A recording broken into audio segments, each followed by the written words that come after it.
भाऊ कडेच्या दवाखान्यात गेलो आम्ही. कडेचा दवाखाना पटला नाही आपल्याला. लय गर्दा घेऊचा नंबर बी लय होते. बसायला जागा भेटली होती. हां बसायला जागा भेटली होती. बसायला जागा नव्हती म्हणून आम्ही दुसऱ्या दवाखान्यात गेलो. नुसती बसायला जागा नव्हती म्हणून बरं. नाही तर माणसात पैसे गिसे नसतील हिच्याकडे होती. हां पैशाचा काय ताण नाही.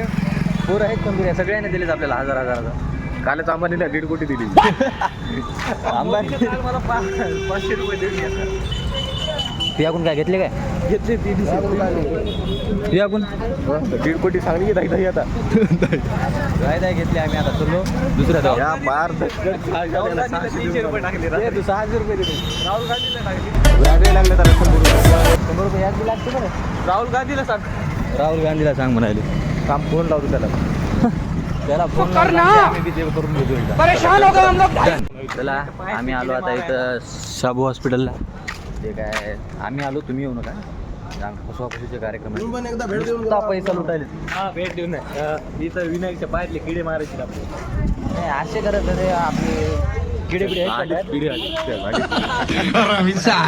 असे काहीतरी दवाखाना लय मोठी सांगायला होतं कोणी लय मोठा आहे नाही. चला समोर जाऊन सांगतो काय. दवाखान्यात जाऊन काहीच फायदा झाला नाही. बरोबर 1200 रुपये प्लास्टरला, 500 रुपये एक्सरा, 200 रुपये फीस. बुगा झाला की नाही पैसे? 300 बाप 2000चा बुगा झाला. चलो आम्ही आता रूमला. बघाव काय भेटते काय नाही. भेटते काय नाही. उगाच गेलो वाटायला दवाखान्यात. दवाखान्यात जाऊन हाडभर सूज आली फक्त हाडाला.